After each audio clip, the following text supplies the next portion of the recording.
Au nom puissant de Jésus-Christ, que la paix du Seigneur repose sur ton cœur en cet instant précis. Mon frère, ma sœur, entends cette parole vivante dans Éphésiens chapitre 6 verset 12, car nous n'avons pas à lutter contre la chair et le sang, mais contre les dominations, contre les autorités, contre les princes de ce monde de ténèbres, contre les esprits méchants dans les lieux célestes. Ce verset n'est pas une métaphore. C'est un appel solennel, un cri céleste pour éveiller ton esprit. Il y a un combat en cours. Invisible, silencieux, mais ô combien réel. Et ce combat spirituel, tu ne peux pas te permettre de l'ignorer une minute de plus.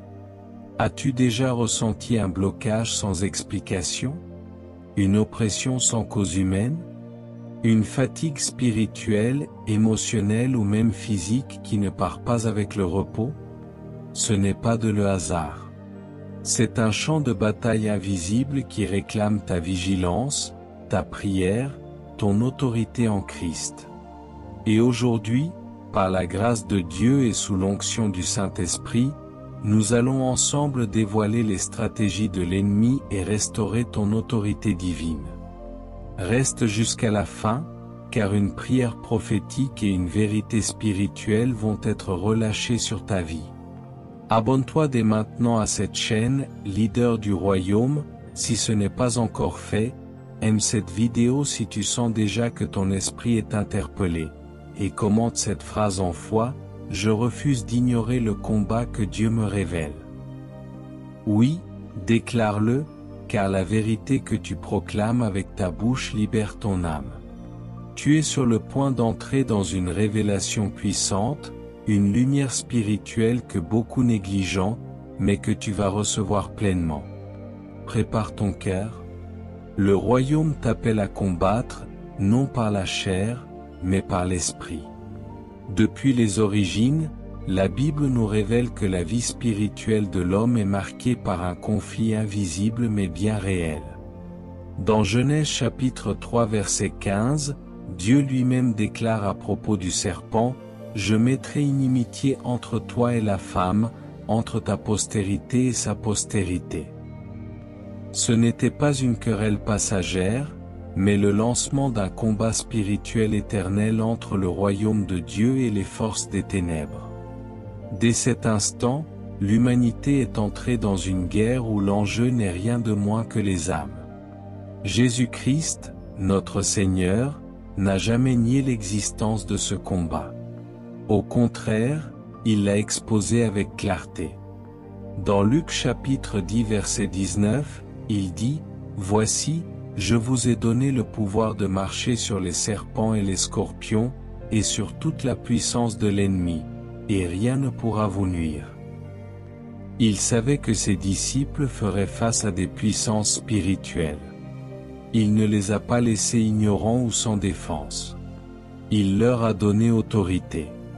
Pourtant aujourd'hui, beaucoup vivent comme si ce combat n'existait pas. Ce silence est dangereux. Le diable aime l'ignorance, car elle est fertile pour l'oppression. Osée chapitre 4 verset 6 dit, « Mon peuple est détruit, parce qu'il lui manque la connaissance. » Quand nous ignorons que nous sommes en guerre, nous devenons vulnérables aux attaques de l'ennemi. Pire encore, nous combattons les mauvaises cibles, nos proches, nos collègues, nos conjoints, au lieu d'attaquer à genoux les véritables racines spirituelles de nos épreuves. Il est temps d'ouvrir les yeux. Ce combat ne concerne pas uniquement les pasteurs ou les intercesseurs. Il te concerne, toi aussi, où que tu sois. Et l'ennemi ne demande jamais la permission pour frapper. Mais aujourd'hui, la lumière va briller dans les ténèbres. Car celui qui est en toi est plus grand que celui qui est dans le monde. Maintenant que les fondations sont posées, avançons avec puissance dans la révélation. Il est temps de découvrir ces principes bibliques fondamentaux pour affronter le combat spirituel avec discernement, autorité et victoire. Prépare ton cœur, car ces vérités vont changer ta manière de prier, de vivre et de marcher avec Dieu. Commençons par le premier principe, et que l'Esprit de Dieu éclaire chaque mot. Principe numéro 1, reconnaître que le combat est réel et quotidien. Le premier principe que tout croyant doit intégrer est simple, mais souvent négligé. Le combat spirituel est réel, et il se déroule chaque jour. Ce n'est pas une notion symbolique ou un concept réservé aux prophètes et aux intercesseurs. C'est une vérité biblique, active, permanente, qui affecte chaque aspect de ta vie. Dans Matthieu chapitre 4 verset 1, il est écrit: « Alors Jésus fut emmené par l'Esprit dans le désert, pour être tenté par le diable. » Même Jésus, le Fils du Dieu vivant, n'a pas été épargné par l'affrontement direct avec le royaume des ténèbres. Cela signifie que si le Messie lui-même a dû confronter Satan, toi et moi ne pouvons pas vivre dans l'illusion d'une vie chrétienne sans combat. Le diable n'a pas besoin de permission pour te cibler, il attend simplement que tu baisses la garde. Dans Job chapitre 1 verset 7, l'Éternel demande à Satan: « D'où viens-tu » Et il répond: « De parcourir la terre et de m'y promener. » L'ennemi rôde, cherche, observe. Et quand il trouve une brèche, il frappe sans relâche. Pourquoi ce combat est-il quotidien? Parce que chaque jour, tu prends des décisions. Chaque jour, tu ouvres des portes ou tu les fermes. Chaque jour, tu construis ta foi ou tu laisses place au doute. Le combat n'est pas toujours spectaculaire. Il peut être silencieux, subtil, une pensée toxique, un regard détourné, un cœur distrait, un esprit fatigué. Éphésiens chapitre 6 verset 11 nous exhorte: « Revêtez-vous de toutes les armes de Dieu, afin de pouvoir tenir ferme contre les ruses du diable. » Ce verset sous-entend que sans ces armes, tu es vulnérable. Et pour les revêtir, il faut d'abord reconnaître que tu es en guerre. Celui qui ne reconnaît pas l'ennemi ne se prépare jamais. Celui qui pense que tout est naturel ne saura jamais comment réagir face à l'invisible. Mais voici la bonne nouvelle: si tu sais que tu es dans un combat, tu peux te positionner pour la victoire. Car le Seigneur ne t'a pas laissé seul. Il a placé en toi son esprit, son armure, sa parole, et son nom glorieux. Tu es plus que vainqueur. Mais cette victoire commence par une prise de conscience. Le combat est réel, et chaque jour est une bataille que tu peux gagner si tu restes éveillé. Principe numéro 2, savoir où se positionner dans le combat. Ta position spirituelle détermine ta puissance. Le deuxième principe est fondamental. Dans tout combat spirituel, la victoire ne dépend pas uniquement de ce que tu fais, mais d'où tu es positionné. Tant que tu ignores ta position en Christ, tu combattras à l'aveugle, en réaction plutôt qu'en autorité. Éphésiens chapitre 2 verset 6 déclare: « Dieu nous a ressuscités ensemble, et nous a fait asseoir ensemble dans les lieux célestes, en Jésus-Christ. » Ce verset n'est pas symbolique. Il décrit une position spirituelle réelle, invisible aux yeux humains, mais puissante dans le monde spirituel. En Christ, tu n'es pas un soldat errant au milieu de la guerre. Tu es assis au-dessus, dans un lieu d'autorité céleste, d'où tu combats avec la perspective du royaume. Mais voici le piège que beaucoup ne voient pas: l'ennemi travaille sans relâche à te faire descendre de cette position. Par le doute, la peur, la culpabilité ou la distraction, il cherche à t'amener à combattre depuis la terre, depuis la chair, au lieu de combattre depuis ton trône céleste avec Christ. Il sait que si tu combats à partir de ton âme blessée, de tes émotions ou de ta logique humaine, tu es déjà affaibli. Mais si tu combats à partir de ton identité en Christ, il est déjà vaincu. C'est pourquoi Colossiens chapitre 3 verset 1 nous exhorte: « Si donc vous êtes ressuscités avec Christ, cherchez les choses d'en haut, où Christ est assis à la droite de Dieu. Ton regard détermine ton terrain. Si tu regardes vers le bas, tu es piégé dans les circonstances. Si tu regardes vers le haut, tu agis selon l'autorité spirituelle. Souviens-toi de David face à Goliath. Toute l'armée d'Israël voyait un géant et tremblait. Mais David, lui, parlait comme quelqu'un positionné en Dieu. Tu marches contre moi avec l'épée, la lance et le javelot. Et moi, je marche contre toi au nom de l'Éternel des armées. 1 Samuel chapitre 17 verset 45. Il savait d'où il venait.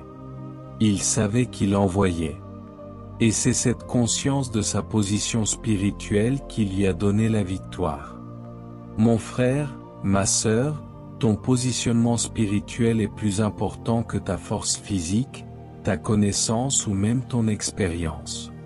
Tu peux prier beaucoup, jeûner souvent, mais si tu pries sans comprendre où tu es positionné en Christ, tu te bats depuis la terre, et non depuis les cieux. Aujourd'hui, reviens à ta place. Assieds-toi avec Christ. Combat non plus pour la victoire, mais depuis la victoire. Car ce n'est pas toi qui es en bas face à un géant, c'est ton ennemi qui est sous tes pieds, quand tu es assis en Jésus. Principe numéro 3, se revêtir des armes spirituelles ou ne jamais entrer en guerre sans équipement. Le troisième principe que tu dois graver dans ton cœur est celui-ci, le combat spirituel exige une armure. Tu ne peux pas entrer dans une guerre invisible avec des armes naturelles. Le royaume de Dieu n'opère pas selon la logique humaine, et le monde spirituel ne se soumet qu'à des lois célestes. Sans l'armure de Dieu, tu es exposé, vulnérable, et facilement manipulable. Dans Éphésiens chapitre 6 versets 13 à 17, l'apôtre Paul décrit cette armure essentielle. C'est pourquoi, prenez toutes les armes de Dieu, afin de pouvoir résister dans le mauvais jour, et tenir ferme après avoir tout surmonté. Et il détaille ensuite chaque pièce, la ceinture de la vérité, la cuirasse de la justice, les chaussures du zèle pour annoncer l'évangile de paix, le bouclier de la foi, le casque du salut, et l'épée de l'esprit, qui est la parole de Dieu. Chacune de ces pièces est spirituelle, et pourtant nécessaire. Trop de croyants s'engagent dans des batailles sans avoir pris le temps de s'équiper. Ils prient, oui, mais sans vérité. Ils jeûnent, mais sans foi. Ils confessent, mais sans justice. Et le résultat? Ils se fatiguent, se découragent, et finissent par croire que Dieu ne répond pas. Ce n'est pas que Dieu est silencieux. C'est que l'armure est absente. La ceinture de la vérité, par exemple, t'empêche de croire aux mensonges de l'ennemi sur ton identité. La cuirasse de la justice te protège contre la condamnation et les accusations. Les chaussures du zèle te rappellent que tu es un porteur de lumière, même dans les ténèbres. Le bouclier de la foi, lui, arrête les flèches enflammées du doute et de la peur. Le casque du salut préserve ton intelligence de la confusion. Et l'épée de l'esprit, la parole de Dieu, est la seule arme offensive. Elle transperce, elle divise, elle libère. Souviens-toi de Jésus dans le désert, face à Satan. Il n'a pas élevé la voix. Il n'a pas invoqué une armée d'anges. Il a simplement dit, il est écrit, Matthieu chapitre 4 verset 4. 3 mots qui ont fait trembler l'enfer, parce qu'ils portaient la force d'une parole revêtue de vérité. Mon frère, ma sœur, tu ne peux pas improviser dans ce combat. Il faut que chaque matin, tu mettes consciemment ton armure. Avant de répondre à ton téléphone, avant d'ouvrir tes mails, avant même d'affronter ta journée, équipe ton esprit. Ce n'est pas un rituel religieux, c'est une stratégie de survie spirituelle. Si tu veux tenir ferme et voir la victoire, alors ne sors jamais sans ton armure. Principe numéro 4, fermer les portes spirituelles où toute brèche ouvre un accès à l'ennemi, environ 450 mots. Le quatrième principe est capital dans tout combat spirituel, tu dois apprendre à fermer les portes spirituelles. Toute brèche laissée ouverte dans ta vie devient une autoroute pour les ténèbres. L'ennemi ne peut pas entrer où il n'a pas de droit légal, mais une simple ouverture peut suffire à lui donner un terrain d'invasion. Ce que tu tolères dans l'ombre peut devenir ce qui te détruit à la lumière. Dans Jean chapitre 14 verset 30, Jésus déclare quelque chose d'une puissance inouïe, le prince du monde vient. Il n'a rien en moi. Autrement dit, il peut venir, mais il ne trouvera aucun accès. Pas de haine cachée, pas d'amertume enfouie, pas de péché non confessé, pas de compromis secret. Jésus était une forteresse scellée. L'ennemi est venu, mais il est reparti les mains vides. Et toi? Qu'y a-t-il en toi que l'ennemi peut utiliser contre toi? Une rancune non pardonnée? Une addiction cachée? Une parole non repentie? Une relation toxique entretenue? Ce sont ces fissures invisibles qui deviennent des accès redoutables. Et souvent, ce ne sont pas de grandes portes béantes, mais de petites fenêtres laissées entr'ouvertes par la négligence spirituelle. Proverbe chapitre 25 verset 28 dit, « Un homme sans retenue est comme une ville démantelée et sans murailles. » Voilà la vérité, sans discipline spirituelle, tu es une cité sans défense. L'ennemi n'a pas besoin d'une armée pour entrer. Une simple faille suffit. Mais voici la bonne nouvelle, ce que tu ouvres, tu peux aussi le fermer. Ce que tu tolères, tu peux aussi rejeter. Ce que tu as autorisé, tu peux aujourd'hui révoquer par l'autorité du sang de Jésus. Apocalypse chapitre 3 verset 7 dit que Christ ouvre, et personne ne fermera, il ferme, et personne n'ouvrira. Par son nom, tu as le pouvoir de fermer les portes ouvertes par ignorance, héritage ou désobéissance.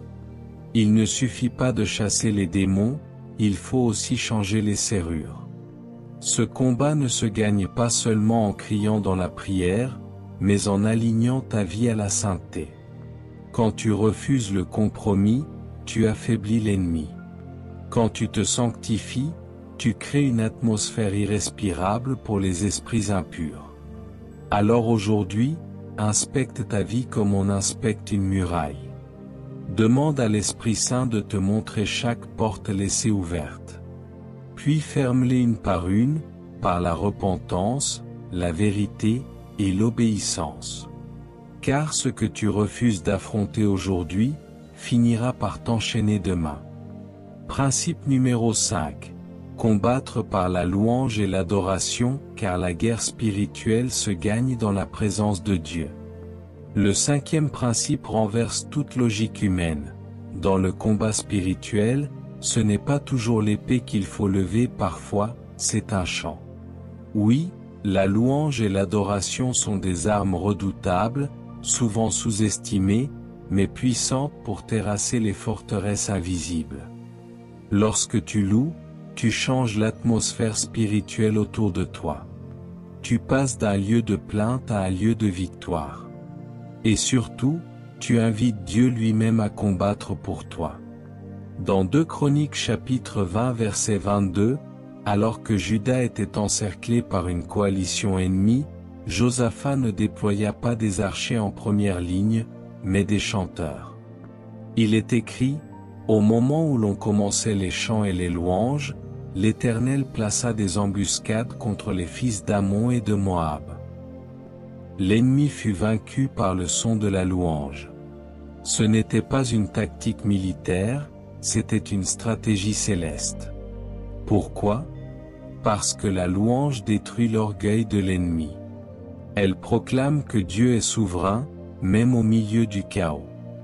L'adoration brise les chaînes de la peur, parce qu'elle recentre ton regard sur celui qui règne, et non sur ce qui te menace.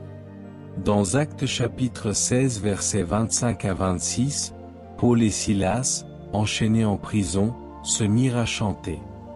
Et que fit Dieu? Il secoua les fondements de la prison, ouvrit les portes, et fit tomber les chaînes. Pas une prière de combat. Une adoration sincère dans la nuit. La louange te repositionne dans la lumière quand tout semble obscur. Elle te rend libre, même si les circonstances ne changent pas tout de suite.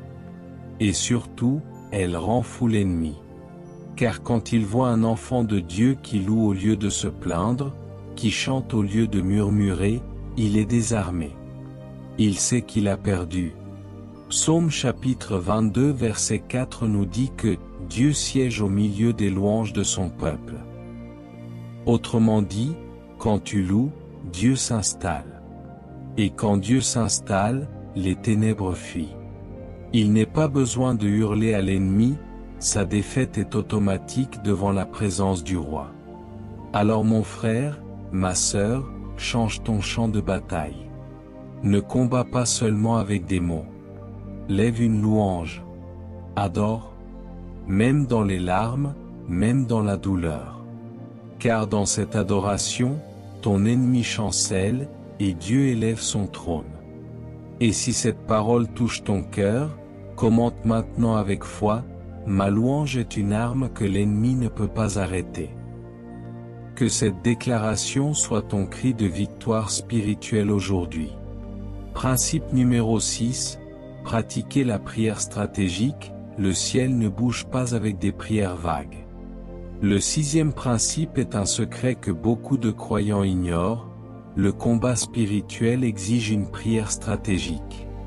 Toutes les prières ne produisent pas les mêmes effets. Il ne suffit pas de prier beaucoup, il faut prier avec précision. Le ciel ne réagit pas à des mots éparpillés, mais à une foi ciblée, alignée avec la parole de Dieu et conduite par l'Esprit. Dans Jacques chapitre 5 verset 16, il est écrit, « La prière fervente du juste a une grande efficacité. » Mais cette efficacité dépend de plusieurs éléments, la justice du cœur, l'intensité de la foi, la précision du langage spirituel. Trop souvent, nous prions de manière générale, « Seigneur, aide-moi, Seigneur, bénis-moi, Seigneur, interviens. » Mais ces demandes vagues ne provoquent pas les percées attendues. Jésus nous a montré un modèle différent. Dans Marc chapitre 11 verset 23, il déclare, « Si quelqu'un dit à cette montagne, ôte-toi de là et jette-toi dans la mer. » Il ne dit pas, « Si quelqu'un prie au sujet de la montagne. » Il dit, « S'il parle à la montagne. » Voilà la prière stratégique, identifier l'obstacle, le nommer, et lui parler avec autorité. La prière stratégique, c'est aussi écouter avant de parler. Dans 2 Samuel chapitre 5 versets 23 à 24, David voulait attaquer les Philistins, mais au lieu de foncer, il consulta Dieu. Et Dieu lui donna une stratégie spécifique, contourner l'armée et attendre un bruit dans les cimes des arbres. David obéit et gagna. Sans écoute, pas de victoire. As-tu remarqué que Jésus ne guérissait pas toujours de la même manière? À un aveugle, il touchait les yeux, à un autre, il faisait de la boue. À un mort, il disait « Sors », à une fille morte, il la prenait par la main. Pourquoi? Parce que chaque situation spirituelle requiert une stratégie divine. Toi aussi, tu dois prier avec discernement. Ne récite pas simplement des mots, cherche la pensée de Dieu pour chaque combat. Ne te contente pas de répéter les prières des autres, demande au Saint-Esprit de t'enseigner à prier avec puissance et précision. Psaume chapitre 32 verset 8 déclare, « Je t'instruirai et je te montrerai la voie que tu dois suivre. Je te conseillerai, j'aurai le regard sur toi. » Voilà la clé, une prière guidée, conseillée, instruite par le ciel. Le diable ne craint pas une longue prière. Il craint une prière inspirée. Alors, arme-toi de cette sagesse. Avant de parler à ton problème, parle à ton Dieu. Il te donnera les mots exacts pour que le ciel réagisse et que la terre s'aligne. Principe numéro 7. Ne jamais combattre seul où la victoire est collective, pas solitaire. Le 7e principe est peut-être l'un des plus négligés, mais il porte une vérité qui sauve. Dans le combat spirituel, tu n'es pas appelé à combattre seul. L'ennemi est malin, stratégique, et il connaît parfaitement cette faiblesse humaine, l'isolement. Il sait que lorsqu'un croyant reste seul, il devient vulnérable. Mais là où 2 ou 3 s'unissent dans le nom de Jésus, le ciel se met en mouvement. Dans Ecclésiaste chapitre 4 versets 9 à 12, il est écrit « 2 valent mieux qu'un ». Et si quelqu'un est plus fort qu'un seul, les 2 peuvent lui résister, et la corde à 3 fils ne seront pas facilement. Dieu n'a jamais conçu le combat spirituel comme une mission individuelle. Il a formé un corps, une église, une armée. Même Moïse, l'homme qui parlait face à face avec Dieu, a eu besoin d'Aaron et de Hur pour tenir ses bras levés dans la bataille contre Amalek. Il est écrit dans Exode chapitre 17 verset 12, « Lorsque les mains de Moïse étaient fatiguées, Aaron et Hur les soutinrent, chacun d'un côté. Et tant que ses bras restaient levés, Israël dominait. » Tu comprends? La victoire était liée au soutien fraternel. L'ennemi cible les isolés, les offensés, les blessés qui se retirent peu à peu de la communion des saints. Il les convainc qu'ils peuvent tout gérer seuls, qu'ils n'ont besoin de personne. Mais cela est une illusion. Même Jésus a demandé à ses disciples de veiller et prier avec lui à Gethsémane. Il savait que le poids du combat spirituel ne se porte pas sans soutien. Hébreux chapitre 10 verset 25 nous exhorte, « N'abandonnons pas notre assemblée, comme c'est la coutume de quelques-uns. » Car la communion fraternelle, les prières en accord, les alliances spirituelles, forment une muraille autour de ta vie. Une église unie en esprit est une armée redoutable pour l'enfer. Mon frère, ma sœur, entoure-toi de guerriers de prière. Rejoins un groupe de foi, cherche des intercesseurs, forme des cercles de prière puissants. Ne te bats pas dans le silence ou la honte. Parle, partage, demande l'aide des frères et sœurs. Le diable tremble devant une église unie, mais il sourit devant un croyant isolé et orgueilleux. Ta force n'est pas seulement en toi. Elle est dans l'alliance, dans le soutien, dans la communion. Là où l'un chasse 1000, 2 en chassent 10 000, Deutéronome chapitre 32 verset 30. Alors lève-toi, mais ne te lève plus seul. Maintenant que nous avons posé les fondements des principes visibles, il est temps de plonger plus profondément dans les vérités cachées des Écritures. Ces révélations, peu enseignées mais puissamment libératrices, t'ouvriront les yeux sur des dimensions spirituelles que beaucoup de croyants ignorent. Prépare ton cœur, car tu es sur le point de voir au-delà du voile. Vérité cachée numéro 1, le silence de Dieu est souvent une stratégie de guerre. Il y a des moments dans le combat spirituel où tu pries, jeûnes, pleures, et pourtant, Dieu semble silencieux. Et ce silence te trouble, te blesse même. Tu commences à douter, est-ce que Dieu m'a abandonné? Mais voici une vérité que peu enseigne, le silence de Dieu est parfois une stratégie divine dans la guerre spirituelle. Dans Matthieu chapitre 15 verset 23, une femme cananéenne vient vers Jésus, le supplie pour la guérison de sa fille tourmentée par un démon, et il est écrit, mais il ne lui répondit pas un mot. Silence. Pourtant, ce n'était pas un refus. C'était un test. Un moment de purification de sa foi, de repositionnement spirituel, pour l'emmener à une révélation plus grande. À la fin, Jésus déclara, « Femme, ta foi est grande. Qu'il te soit fait comme tu veux. » Dans le combat spirituel, le silence de Dieu ne signifie pas absence. C'est parfois l'indice qu'un mouvement stratégique est en cours dans l'invisible. Comme un général qui arrête de parler aux soldats parce qu'il est déjà en train de manœuvrer. Ce silence est aussi une invitation à la maturité. Il t'amène à rechercher plus profondément, à sonder ton cœur, à discerner au-delà des émotions. Souviens-toi aussi de Lazare. Dans Jean chapitre 11 verset 6, il est écrit, « Lorsqu'il Jésus eut appris que Lazare était malade, il resta 2 jours encore dans le lieu où il était. » 2 jours de silence. 2 jours d'inaction apparente. Mais au 3e jour, il déclara, « Cette maladie n'est pas à la mort. » Et la gloire de Dieu éclata au milieu des pleurs. Le silence de Dieu, dans un combat spirituel, est souvent le calme avant la victoire.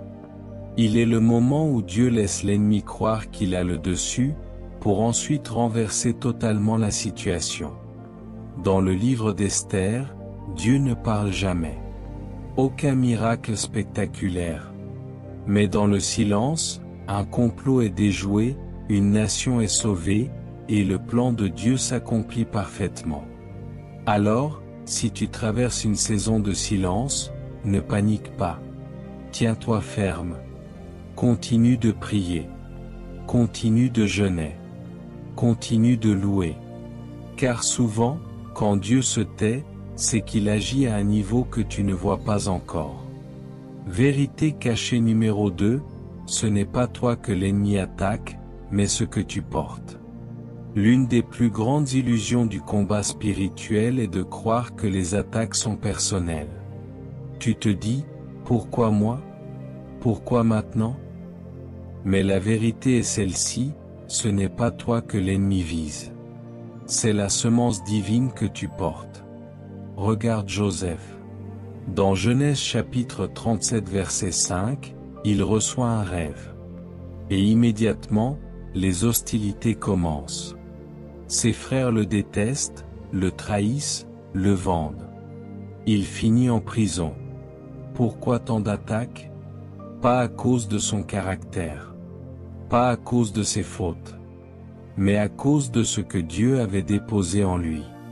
Ce rêve était une prophétie. Une semence d'autorité. Et l'ennemi l'a repéré. Il a vu ce que Joseph allait devenir, et il a frappé pour l'étouffer avant l'éclosion. C'est la même chose pour toi. Si tu subis des combats intenses, ce n'est pas une preuve que tu es faible, mais une preuve que tu es porteur d'une destinée céleste. L'enfer ne gaspille pas ses ressources sur ceux qui n'ont rien à manifester. Il cible ceux qui portent des clés, des solutions, une onction. Dans Exode chapitre 1, Pharaon fait tuer tous les enfants mâles. Pourquoi? Parce qu'un libérateur allait naître. Pas parce que les bébés étaient dangereux, mais parce qu'un seul d'entre eux, Moïse, allait renverser l'ordre de l'Égypte. L'attaque était contre la promesse, pas contre la personne. Et encore plus puissant, quand Jésus naît, Hérode ordonne un massacre des enfants. Pourquoi? Parce qu'il sentait que la lumière venait d'apparaître dans les ténèbres. Et l'ennemi voulait l'éteindre dès le berceau. Alors écoute bien, si l'enfer te combat, c'est parce que le ciel t'a investi. Ce que tu portes a du poids spirituel. Tu n'es pas une cible parce que tu es faible, tu es une cible parce que tu es dangereux pour les ténèbres. Ne crois pas que tes douleurs sont le signe de l'abandon de Dieu. Elles sont la preuve que tu portes en toi un mandat sacré. Résiste. Ne te décourage pas. L'ennemi attaque ce qu'il redoute. Et s'il te combat, c'est parce qu'il a perçu la puissance de ta destinée avant même que tu la comprennes toi-même. Vérité cachée numéro 3. Toute victoire spirituelle commence par une victoire intérieure. Voici une vérité que beaucoup négligent, le plus grand champ de bataille n'est pas autour de toi, mais en toi. Avant que Dieu te donne des victoires dans le visible, il te façonne dans l'invisible. Le combat spirituel commence dans l'âme, dans les pensées, dans le cœur.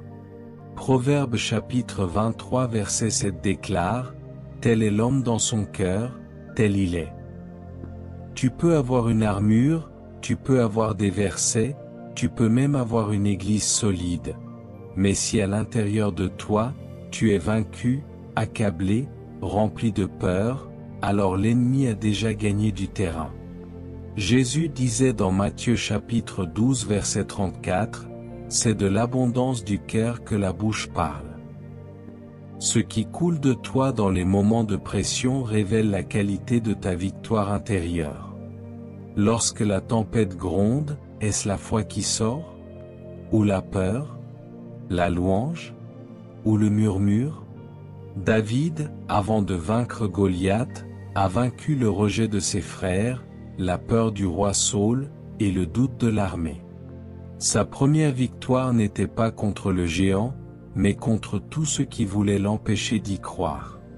Le combat intérieur est le plus dur, car il ne fait pas de bruit. Personne ne voit ta lutte avec l'amertume, la jalousie, la solitude, ou l'orgueil. Mais ce sont ces luttes-là qui déterminent ta capacité à vaincre dans le monde spirituel. Paul nous dit dans 2 Corinthiens chapitre 10 verset 4, « Les armes avec lesquelles nous combattons sont puissantes pour renverser des forteresses. » Mais il parle ensuite de quoi? De pensée, de raisonnement. Il dit, « Nous renversons les raisonnements et toute hauteur qui s'élève contre la connaissance de Dieu. » Voilà le vrai champ de bataille. Dieu veut te former de l'intérieur. Il veut que tu sois fort dans l'homme intérieur, Éphésiens chapitre 3 verset 16. Car si tu es stable à l'intérieur, aucune tempête extérieure ne pourra te faire chavirer. Ne cherche pas seulement la délivrance extérieure. Recherche la transformation intérieure. Car lorsque ton âme est affermie, le diable ne sait plus où frapper. Tu deviens comme Jésus, qui pouvait dire, « Le prince du monde vient, et il n'a rien en moi. » Vérité cachée numéro 4. Dieu cache parfois la victoire dans la faiblesse. Oui, cette vérité est déroutante mais biblique. Dans le combat spirituel, Dieu peut choisir de te rendre faible pour manifester sa force. Il permet que tu sois à bout, que tes ressources s'épuisent, non pas pour t'écraser, mais pour que tu changes de source. Dans 2 Corinthiens chapitre 12 verset 9, Dieu dit à Paul, « Ma grâce te suffit, car ma puissance s'accomplit dans la faiblesse. » Et Paul ajoute, « C'est pourquoi je me glorifierai plutôt de mes faiblesses. » Qui parle ainsi aujourd'hui? Nous glorifions la force, la maîtrise, le succès. Mais Dieu, lui, se manifeste dans l'abandon total. Souviens-toi de Gédéon. Juge chapitre 7. Il avait une armée de 32 000 hommes. Et Dieu lui dit, trop nombreux.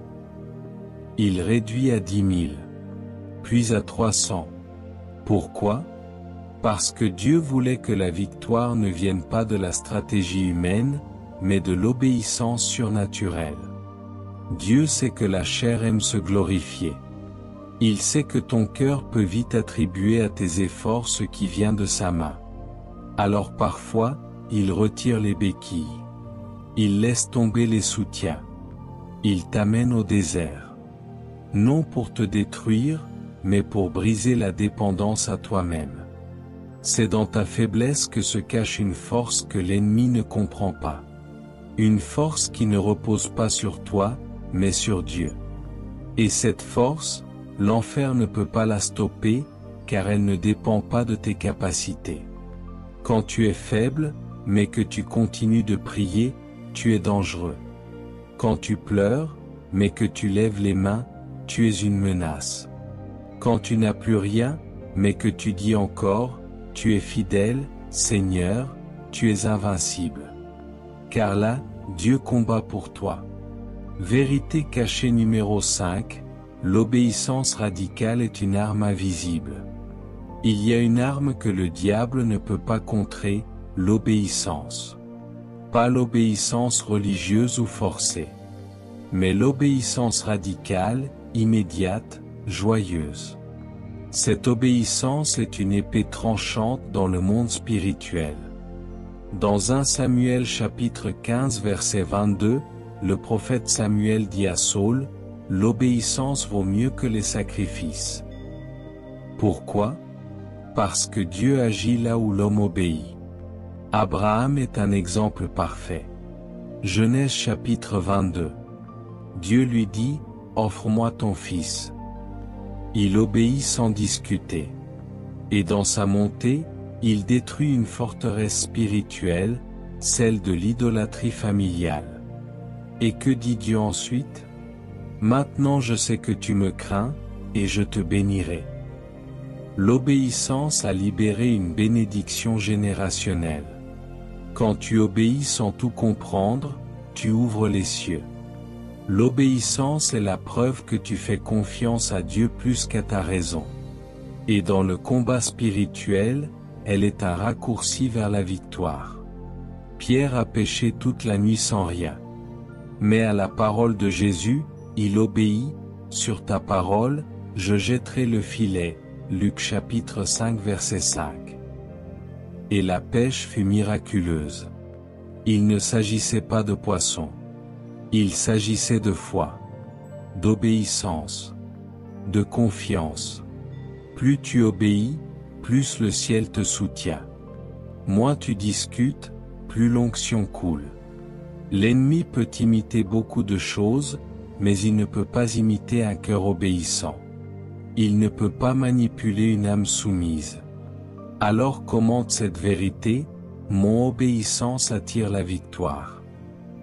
Que cette parole devienne ta déclaration. Vérité cachée numéro 6. Ton ennemi est souvent spirituellement plus organisé que toi. Voici une vérité que beaucoup ignorent à leurs dépens, le royaume des ténèbres est organisé, structuré, stratégiquement hiérarchisé. Et c'est justement ce que Paul expose dans Éphésiens chapitre 6 verset 12. Car nous n'avons pas à lutter contre la chair et le sang, mais contre les dominations, contre les autorités, contre les princes de ce monde de ténèbres, contre les esprits méchants dans les lieux célestes. Ce verset n'est pas poétique, il est militairement précis. Il nous décrit 4 niveaux de puissance démoniaque, chacun avec son territoire, son mandat, sa spécialisation. Pendant que beaucoup de croyants prient sans plan, jeûnent sans but et marchent sans vision, l'ennemi, lui, agit avec calcul. Il étudie les failles générationnelles, repère les schémas répétitifs, coordonne ses attaques selon ton cycle de vie. Regarde dans Daniel chapitre 10 verset 13, Daniel jeûne et prie pendant 21 jours. Et l'ange lui dit, le chef du royaume de Perse m'a résisté 21 jours. C'était un esprit territorial qui bloquait la réponse céleste. Il y avait une opposition structurée. Et sans persévérance, Daniel n'aurait jamais reçu sa réponse. Beaucoup échouent parce qu'ils sous-estiment l'intelligence spirituelle de l'ennemi. Ils pensent que le diable agit au hasard. Non. Il épie. Il étudie. Il planifie. Dans Job chapitre 1 verset 7, Satan dit qu'il parcourt la terre. Pas pour se promener, mais pour chercher une faille, un moment de distraction, un manque de prière. C'est pour cela que Jésus disait dans Matthieu chapitre 10 verset 16, « Soyez prudents comme les serpents, et simples comme les colombes. » Il t'invite à la vigilance, à la lucidité spirituelle. Tu ne peux pas vaincre une armée structurée avec une foi distraite. Le réveil spirituel commence par une conscience aiguë de la réalité de l'ennemi. Non pour avoir peur, mais pour être stratège. Chaque jour est une guerre. chaque décision est une bataille. Et chaque prière est une bombe dans le camp adverse, si elle est dirigée avec discernement. Alors réveille ton esprit. Demande à Dieu de te donner la sagesse divine, la discipline, l'endurance. Ne sois plus un soldat endormi au front. Sois un intercesseur lucide, un croyant éveillé, un guerrier aligné. Car ton ennemi ne dort pas. Et toi, tu es appelé à régner, pas à subir. Vérité cachée numéro 7. La plus grande victoire dans le combat spirituel, c'est de garder la paix. Et voici la 7e vérité, peut-être la plus renversante de toutes, le véritable triomphe dans le combat spirituel, ce n'est pas de tout contrôler, mais de rester en paix. Le diable ne cherche pas toujours à te posséder. Parfois, il veut juste te troubler. Il sait que si ton cœur perd la paix, ta foi s'effondre, ta prière se trouble, ta vision s'assombrit. Dans Jean chapitre 14 verset 27, Jésus dit, « Je vous laisse la paix, je vous donne ma paix. Je ne vous donne pas comme le monde donne. Que votre cœur ne se trouble point, et ne s'alarme point. » Ce n'est pas une belle phrase à afficher dans un salon. C'est une stratégie de guerre spirituelle. Celui qui garde la paix garde son autorité. Regarde Jésus dans la barque. Marc chapitre 4 verset 39. Une tempête se lève. Les disciples paniquent. Mais Jésus dort. Et quand il se lève, il dit, « Silence. Tais-toi. » Et la tempête s'apaise. Pourquoi ? Parce que celui qui est en paix intérieure peut imposer la paix extérieure. Tu ne peux pas calmer la tempête si tu portes la tempête en toi. Le diable le sait. Il sait que si ton âme est agitée, tu deviens vulnérable. Il suffit d'un mensonge, d'une mauvaise nouvelle, d'un retard, d'une trahison, et ton cœur chancelle. Et quand la paix fuit, le doute entre. Et là, la foi est paralysée. Philippiens chapitre 4 verset 7 nous révèle une clé puissante. Et la paix de Dieu, qui surpasse toute intelligence, gardera vos cœurs et vos pensées en Jésus-Christ. La paix est une garde spirituelle. Elle entoure ton esprit comme un bouclier invisible. Et tant qu'elle est là, les flèches ne pénètrent pas. Ne cherche pas seulement la délivrance. Cherche la paix. Ne combat pas juste pour la réponse. Combat pour la tranquillité de ton âme. Car celui qui garde la paix, garde sa foi, sa force, sa vision, et surtout sa connexion au Saint-Esprit. Alors aujourd'hui, plus que jamais, cultive cette paix. Dans l'épreuve, dans le feu, dans l'attente. Et souviens-toi, tu n'es jamais plus dangereux que lorsque tu es paisible. Car alors, maintenant que les vérités ont été révélées, il est temps de passer à l'action. Car toute révélation sans application devient illusion. Ce que tu as entendu ne doit pas seulement te toucher, mais te transformer. Voici 5 actes concrets, simples mais puissants, qui peuvent faire de toi un vainqueur spirituel au quotidien. Prépare-toi, car la mise en pratique commence maintenant. Acte numéro 1, sanctifie ta routine quotidienne. Le premier acte de transformation commence là où tout se joue, ta routine. Le réveil, les premiers mots, les premières pensées, tout est stratégique. Trop souvent, les croyants séparent le spirituel du quotidien. Ils cherchent Dieu dans les moments sacrés, mais le négligeant dans les habitudes ordinaires. Pourtant, c'est là que le combat s'active, dans les détails. Dans Marc chapitre 1 verset 35, il est écrit, « Vers le matin, pendant qu'il faisait encore très sombre, Jésus se leva, sortit et alla dans un lieu désert, où il pria. » Ce n'est pas une coïncidence. C'est une discipline. Jésus sanctifiait ses débuts.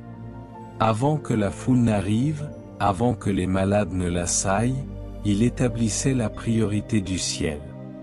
Sanctifier ta routine, c'est dire, Seigneur, avant que le monde me parle, je veux t'écouter. Avant que les messages m'envahissent, je veux me remplir de ta paix. Avant que les décisions ne s'imposent, je veux m'agenouiller. C'est vivre chaque journée comme un champ de bataille à préparer. Prends autorité sur ta maison au réveil. Oins-toi de la parole avant même de boire ton café. Déclare la vérité de Dieu dans ton miroir. Loue, même en silence. Élève ton esprit au-dessus du naturel. Et tu verras que les attaques auront moins d'effet, car ton atmosphère intérieure aura déjà été consacrée. Ta routine doit devenir une lame spirituelle. Et si tu la sanctifies chaque jour, tu bâtis un rempart invisible autour de ton âme. Car ce n'est pas ce que tu fais de temps en temps qui change ta vie, mais ce que tu fais chaque jour avec intention et foi. Acte numéro 2, pratique le jeûne comme une arme de percée. Le deuxième acte de transformation est puissant, mais souvent mal compris, le jeûne. Ce n'est pas un outil de punition, mais une arme de percée. Dans Marc chapitre 9 verset 29, Jésus dit, « Cette espèce-là ne peut sortir que par la prière et par le jeûne. » Il parle ici de puissance spirituelle profonde, enracinée, qui ne bouge que devant un engagement total. Le jeûne n'est pas seulement le fait de se priver de nourriture. C'est une séparation volontaire d'avec ce qui te distrait, pour te réaligner avec Dieu. Ce que tu coupes dans le naturel, tu l'ouvres dans le spirituel. Tu réduis le bruit autour de toi, pour mieux entendre la voix du ciel. Moïse a jeûné 40 jours, et il a reçu les tables de la loi, Exode chapitre 34 verset 28. Jésus a jeûné 40 jours, et il est sorti du désert revêtu de puissance, Luc chapitre 4 verset 14. Daniel a jeûné 21 jours, et un ange est venu avec une révélation, Daniel chapitre 10 verset 12. Chaque fois, le jeûne a ouvert les cieux. Mais attention, le jeûne sans foi, sans prière, sans sanctification, est une simple diète. C'est l'intention du cœur qui donne sa force à l'acte. Ne jeûne pas pour impressionner Dieu, mais pour te désencombrer du monde. Le jeûne affaiblit la chair, mais renforce l'esprit. Il te rend plus sensible, plus tranchant, plus alerte dans la guerre spirituelle. Instaure dans ta vie des moments de jeûne stratégiques. Avant une décision importante. Devant un combat récurrent. Pour briser une oppression. Pour chercher un nouveau souffle. Et jeûne non pas dans la plainte, mais dans l'adoration. Car ce sacrifice ouvre des portes que les mots seuls ne peuvent franchir. Acte numéro 3, ferme les accès, sois radical avec les portes d'entrée. Troisième acte, ferme les portes. Spirituellement, ta vie est comme une maison. Et chaque compromis est une fenêtre entrebâillée. Chaque péché toléré est une serrure mal fermée. Tu ne peux pas prier pour la protection divine et en même temps tolérer les courants d'air démoniaques. Proverbe chapitre 4 verset 23 dit, « Garde ton cœur plus que toute autre chose, car de lui viennent les sources de la vie. » C'est un ordre de vigilance. Tu dois garder, filtrer, protéger. Pas tout ce qui est légal est spirituellement sain. Pas tout ce qui est populaire est sain. Sois radical. Nettoie tes playlists. Filtre tes séries. Examine tes amitiés. Interroge tes habitudes. La sainteté n'est pas une option, c'est une armure. Tu ne peux pas chasser les esprits et héberger le compromis. Tu ne peux pas demander la paix de Dieu et entretenir l'esprit du monde. Dans Actes chapitre 19 verset 19, les nouveaux croyants d'Éphèse ont brûlé publiquement leurs livres occultes. Pourquoi ? Parce qu'ils savaient que la puissance de Dieu ne cohabite pas avec l'idolâtrie cachée. Ce fut un acte radical. Et le verset suivant dit, « Ainsi la parole du Seigneur croissait en puissance. » Voilà le fruit de la séparation. Fais un audit spirituel de ta maison, de ton téléphone, de ton cœur. Ferme les portes une à une. Ne négocie pas avec l'ennemi. Ne laisse aucun souvenir toxique dans ta mémoire. Déclare, ici, seul le Saint-Esprit règne. Acte numéro 4, développe une mémoire prophétique. Le quatrième acte est clé pour garder la foi dans le feu, cultive une mémoire prophétique. Dans le combat spirituel, l'ennemi cherche à te faire oublier ce que Dieu a déjà fait. Il veut que tu ne vois que ce qui manque, au lieu de célébrer ce qui a été accompli. Mais dans 1 Samuel chapitre 17 verset 37, David dit à Saul, « L'Éternel, qui m'a délivré de la patte du lion et de l'ours, me délivrera aussi de ce Philistin. » Il ne parlait pas avec orgueil. Il activait sa mémoire de victoire. Et cette mémoire lui donnait foi pour l'instant présent. Ton passé est rempli de témoignages. Chaque délivrance, chaque prière exaucée, chaque intervention divine, est une pierre de souvenir. Et ces pierres bâtissent un autel de foi. Comme les 12 pierres du Jourdain, Josué chapitre 4 verset 7, qui rappelait que Dieu avait ouvert la mer pour Israël. Écris tes témoignages. Revois-les. Relis tes cahiers de prière. Rappelle-toi d'où Dieu t'a tiré. Car la foi vient de ce que l'on entend, Romains chapitre 10 verset 17, mais elle se fortifie quand on se souvient. La mémoire prophétique te rend invincible, car elle te dit, s'il l'a fait une fois, il le refera.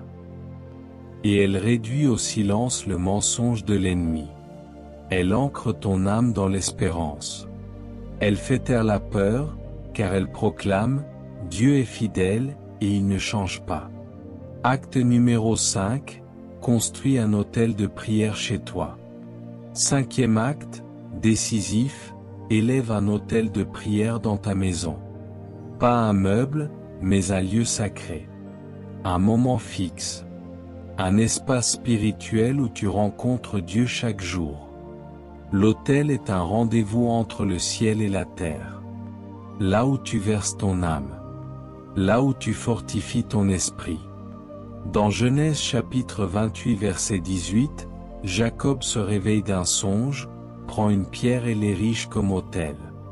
Pourquoi? Parce qu'il venait de vivre une visitation divine. Et l'autel devient le mémorial de cette rencontre.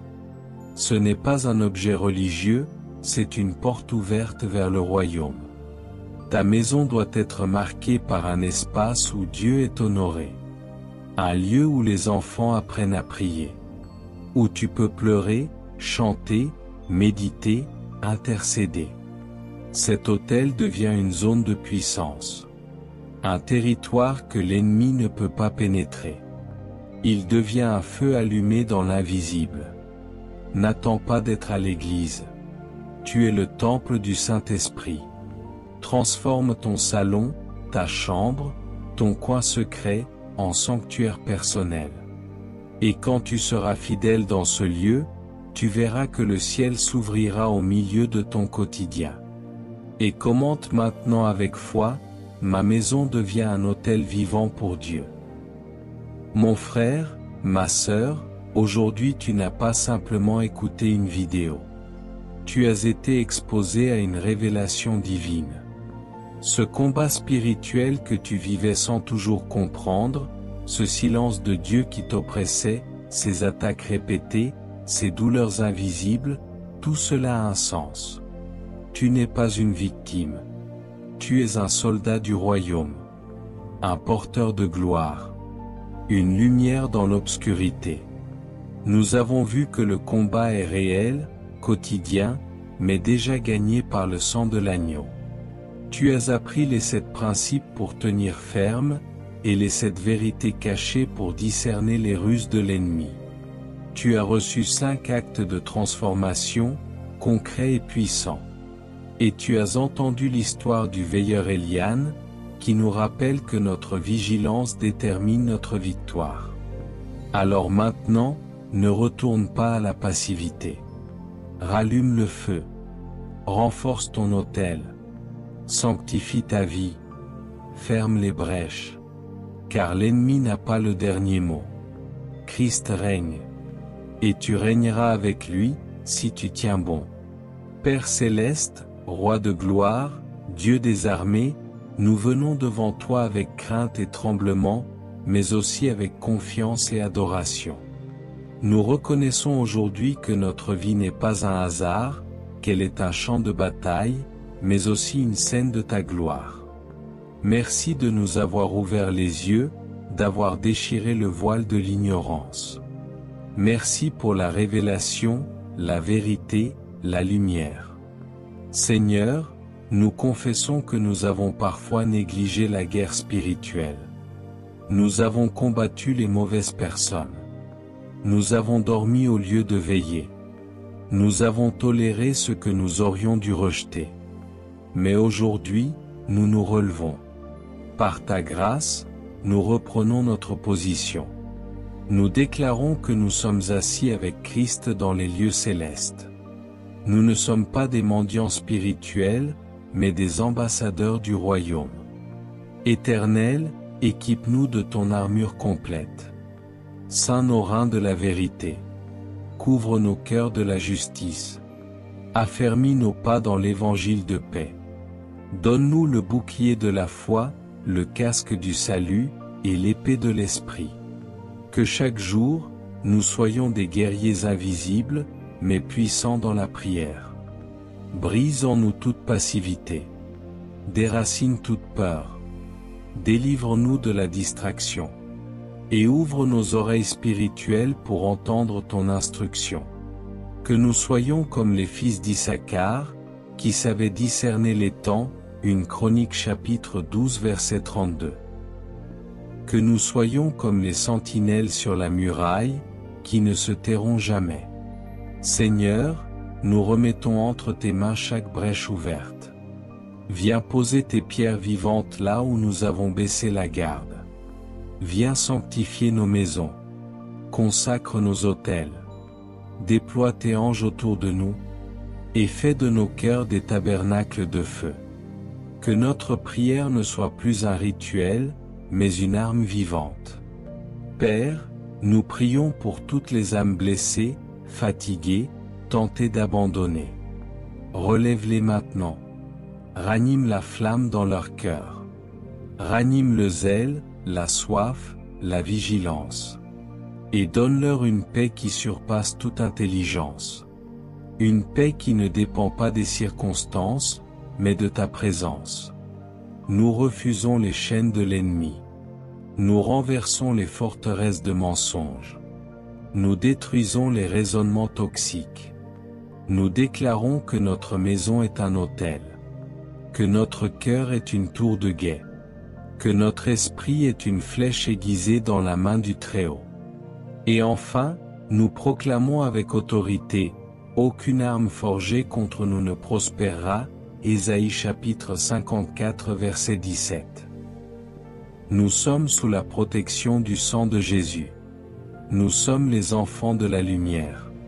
Et à partir d'aujourd'hui, nous ne combattrons plus dans l'ignorance, mais dans la puissance du Saint-Esprit. Au nom de Jésus-Christ, notre Sauveur, notre Seigneur, notre chef des armées. Amen. Si ce message a bouleversé ton cœur, partage-le. N'en garde pas la puissance pour toi seul. Quelqu'un que tu connais a besoin de cette lumière. Abonne-toi à cette chaîne, leader du royaume, aime cette vidéo, et surtout reviens souvent ici, car nous sommes une génération de veilleurs, de bâtisseurs, de combattants du royaume. Ensemble, nous vaincrons. Ensemble, nous marcherons dans la victoire. Nous aimerions vous donner l'opportunité de faire de Jésus le Seigneur de votre vie. Si vous voulez naître de nouveau, faites cette prière avec nous. Père céleste, Je reconnais que je suis un pécheur et que mes paroles ont parfois été une source de mal plutôt que de bien. Je crois que Jésus-Christ est ton Fils unique. Qu'il est mort sur la croix pour mes péchés et qu'il est ressuscité pour me donner une vie nouvelle. Je me repens de mes péchés et je te demande pardon. J'ouvre la porte de mon cœur et je t'invite, Jésus, à être mon Seigneur et mon Sauveur personnel. Je te donne ma vie, mes pensées et mes paroles. Afin que mes paroles soient des paroles de vie, d'amour, de foi et de sagesse. Qui honorent ton nom et bâtissent ton royaume. Au nom de Jésus, Amen.